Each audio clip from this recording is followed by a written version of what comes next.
This toy train is powered by an electric motor housed inside its engine. The voltage required by the motor in order to operate is about 15 volts. When the power cord is connected to a standard 110-volt AC outlet, however, only the required 15 volts is applied to the electric motor. What is it that accounts for this reduction in voltage? This fluorescent light, too, requires a certain amount of voltage before it will operate. The voltage required in this case, though, is several hundred volts. Just like the train, however, when its power cord is connected to a 110-volt AC outlet, the required several hundred volts is applied to the light. What is it that accounts for this increase in voltage? The answer to both of the questions just posed for you, and also the subject of this lesson, is the transformer.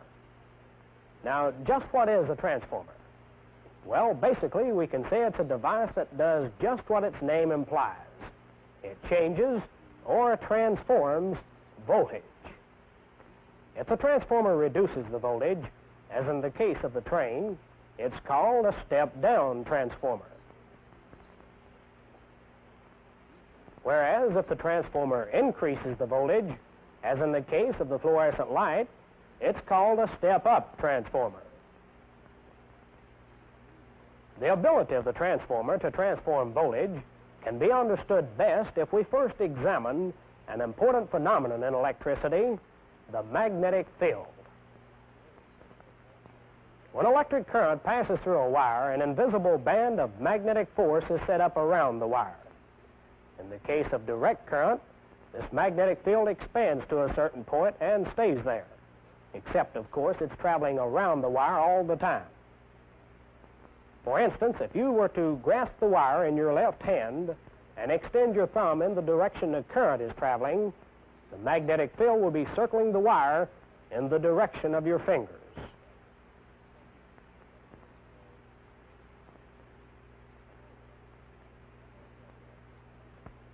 In alternating current, the magnetic field expands and contracts every time the current changes direction. And now here comes the payoff. This phenomenon gives a wire carrying alternating current the power to induce a voltage in a second wire placed beside it. How come? Well, the second wire will pick up voltage from the wire carrying the current because the magnetic field expanding and contracting through the second wire induces this new voltage. This is called electromagnetic induction, and it's the principle on which the transformer works. Remember, a magnetic field surrounds every live wire. Now, in order to concentrate the strength of this magnetic field, we coil the wire, thereby intensifying the magnetic attraction inside the coil many times over. The coil that carries the current is called the primary coil. Beside it, we place an additional coil called the secondary coil. Notice that the magnetic field from the primary coil travels across the gap to the secondary coil. We can increase the strength of this magnetic field even further if we place an iron core inside the two coils. Now all the magnetic field will travel inside the iron core because it offers less reluctance than the air around it. Now this in turn permits a greater amount of energy to be transferred from the primary to the secondary coil. This process of transferring electrical energy, or voltage we might say, from the primary coil to the secondary coil through electromagnetic induction is commonly referred to as transformer action. As we said before, the transformer can step a voltage up or it can step it down. The voltage increase or decrease is determined by the turns ratio of the particular transformer. The turns ratio is the ratio of the number of turns in the primary coil to the number of turns in the secondary coil. For example, if the primary coil has 500 turns and the secondary 1,000 turns, twice the number of the primary, or a ratio of 1 to 2, let's see what happens to the voltage.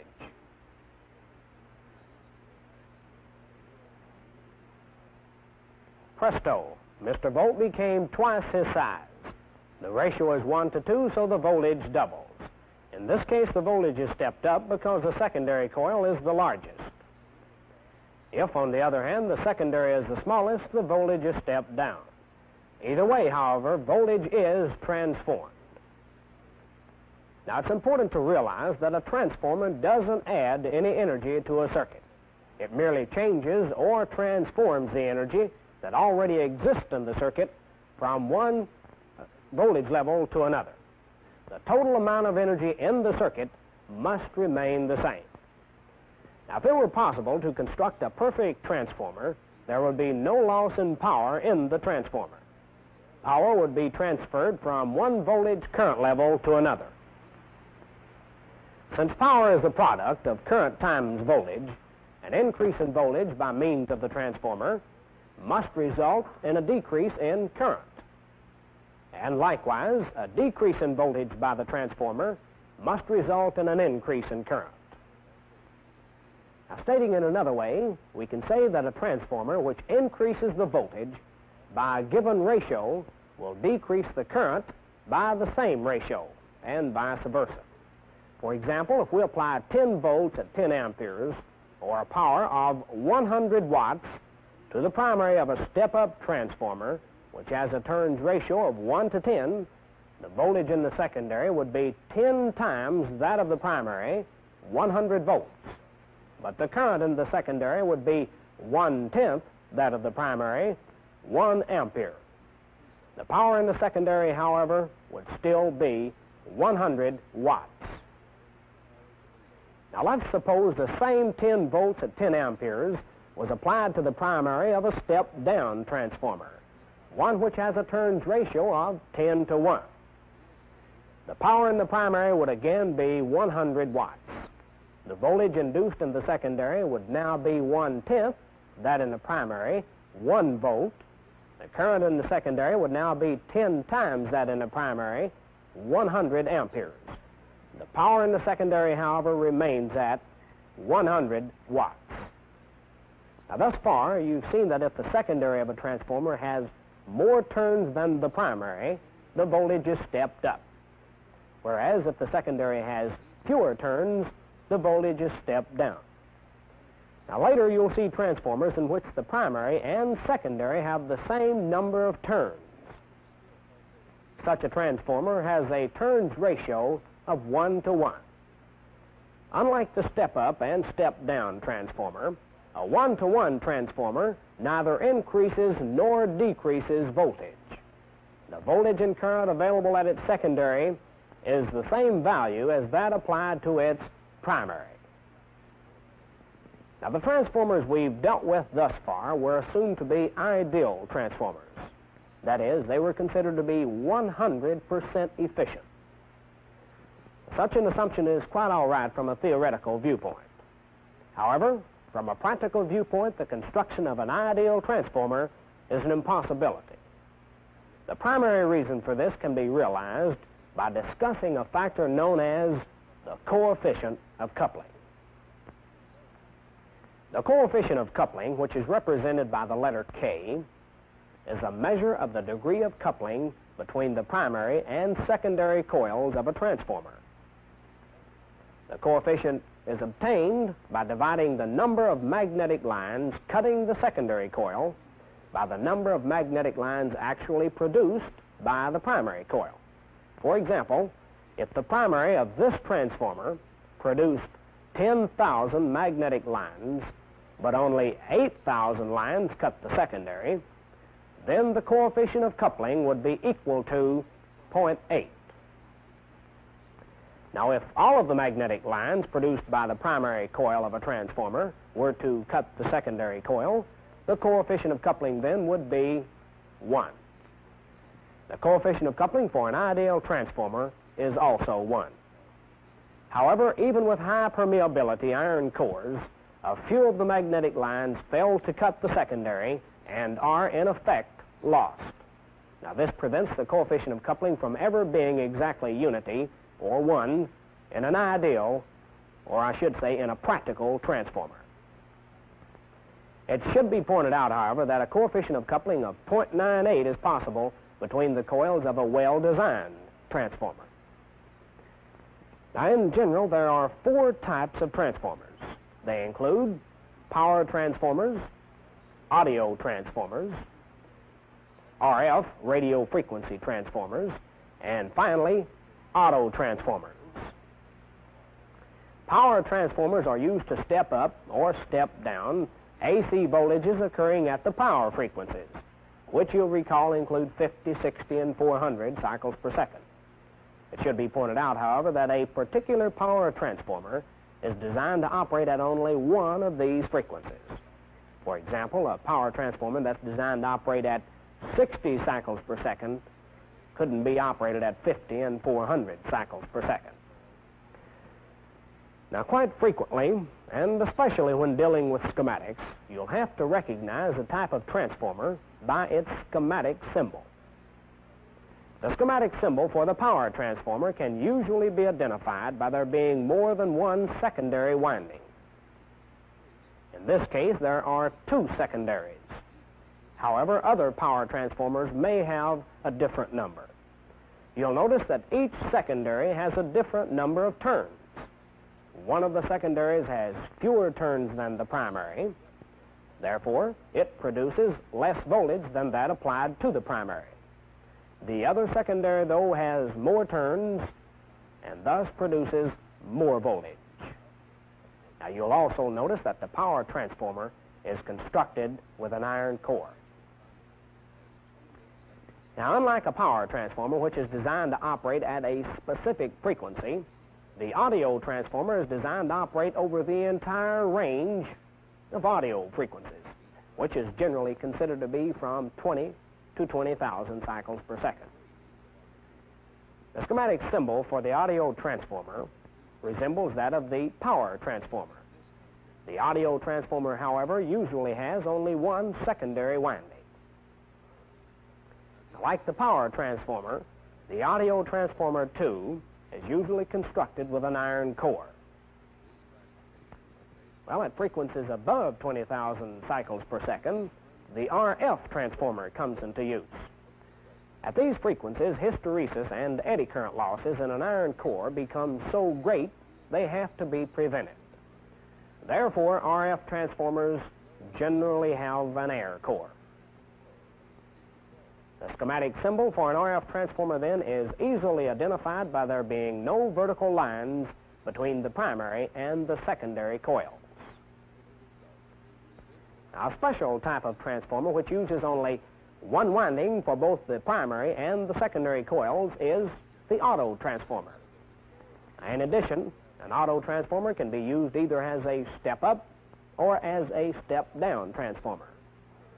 When used as a step-up transformer, all of the primary winding is part of the secondary winding.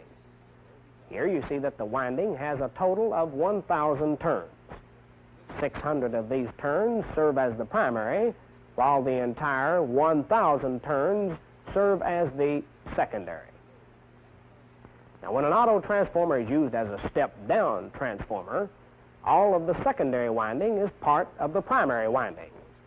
Here we see now that the entire 1,000 turns are serving as the primary, while only 600 are serving as the secondary. Now, auto transformers are sometimes constructed with a sliding contact, as we see here. When a control is varied on the transformer case, the secondary voltage can be varied from the maximum voltage induced in the winding down to 0 volts. As you can see, this type of transformer is called a variable auto transformer. However, it's probably most commonly known as a variac. Now, auto transformers are normally used in power circuits. However, they may be used for audio or RF use. That is, designed for audio or RF use. The symbol for an auto transformer used in a power or an audio circuit will indicate an iron core. The symbol for an auto transformer used in an RF circuit will be the same, except it will not indicate an iron core. Now, even though we showed you definite symbols for each of the types of transformers, you may find occasions when they'll differ. However, in these cases, you can readily tell the type of transformer simply by noticing where it's being used in the circuit. For example, if a power transformer is being used in a power supply, or if a transformer is being used in a power supply, then you can rest assured it's a power transformer. Now, earlier we showed you, or you learned, that the turns ratio of a transformer determines whether the voltage is stepped up or stepped down, and by what amount. There will be times when you're troubleshooting electronic equipment, however, that the turns ratio of a particular transformer won't be given. Thus, you'll have to determine whether the transformer is a step-up or step-down transformer by other means. Now, one way to readily determine this is simply by applying voltage to the primary winding and then measuring the output voltage of the secondary winding. Now, over here, I have a transformer demonstrator. As you can see, it's composed of an iron core and two windings.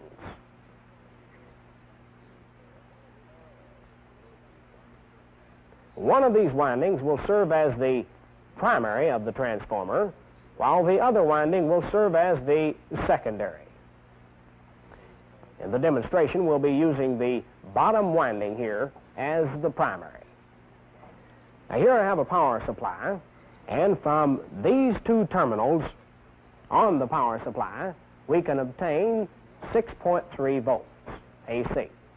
I'm going to apply that 6.3 volts to the primary of this transformer, and then we'll use our PSM6 and measure the voltage available at the secondary. Let's go ahead then and apply the 6.3 volts to the primary of the transformer, which, as I've already mentioned, is the bottom winding here.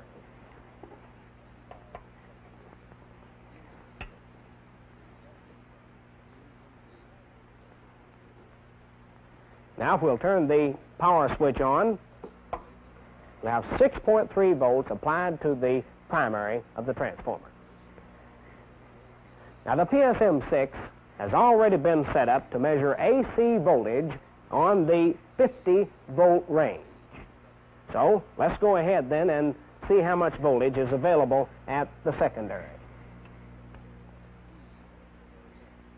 If we'll take a look at the AC scale now, and it'll be the middle row of numbers, you can see it indicates 11 volts are available at the secondary.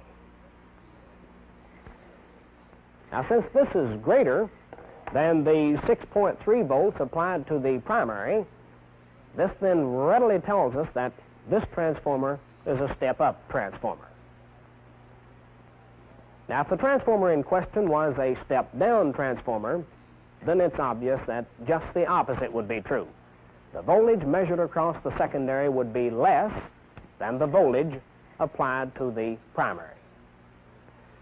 Now, another way you can determine whether a transformer is a step-up or a step-down transformer is by means of resistance readings. Since a transformer winding is a continuous piece of wire, it should have a definite amount of resistance.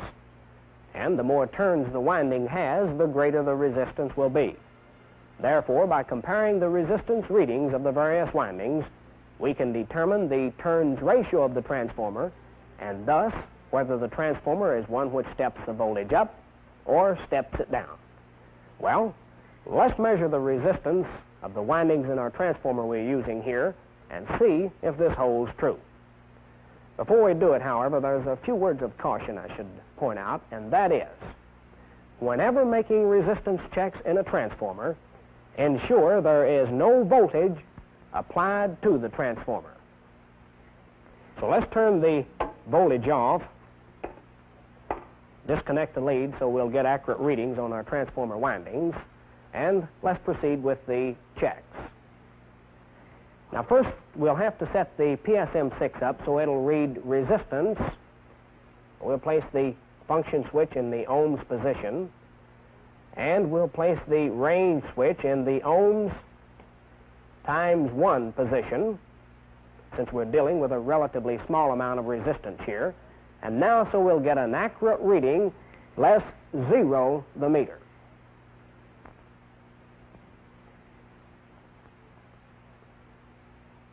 Well, we can see it was already zeroed. So let's go ahead now and measure the resistance of the primary winding.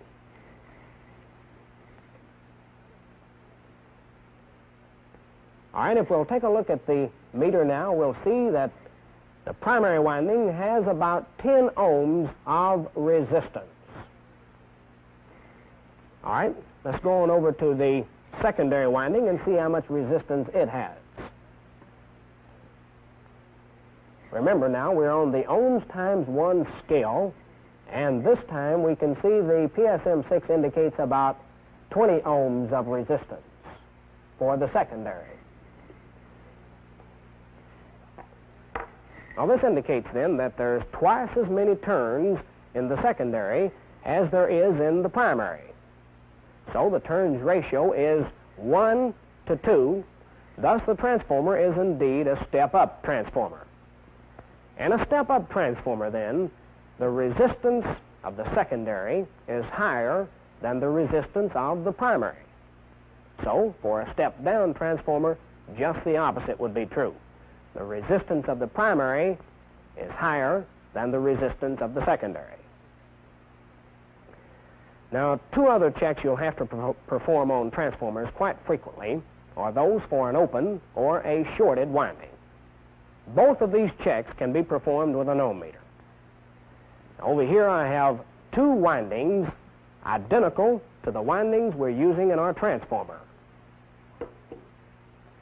One of these windings has 150 turns. Its normal resistance is 10 ohms. This winding has 300 turns. Its normal resistance is 20 ohms. The big difference in these two windings, however, is that one of them is shorted and one of them is open. So let's use our ohm meter and see if we can tell which is which. Now remember, the PSM6 has already been set up to read resistance on the ohms times 1 scale. So let's go ahead and check the resistance of the 150 turn winding first.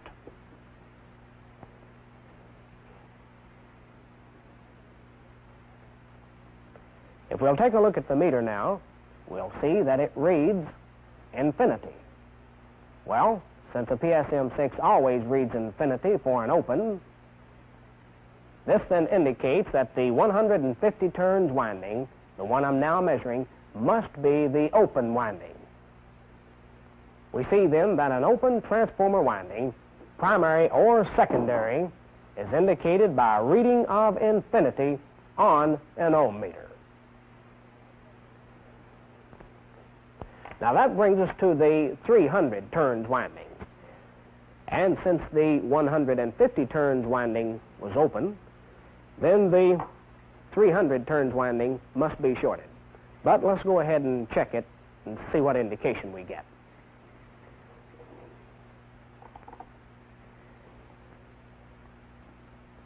We'll take a look at the meter now. We'll see that the resistance of this winding is only 12 ohms. But we've already pointed out the normal resistance of the 300 turns winding is 20 ohms. Thus, we can conclude that some of the windings or turns of this 300 turns winding must be shorted. Well, as a matter of fact, I've already figured it out, and approximately 70 turns of this 300 turn winding are indeed shorted. Now we see then that for a shorted transformer winding, the ohm meter will indicate a resistance less than the normal resistance of the winding.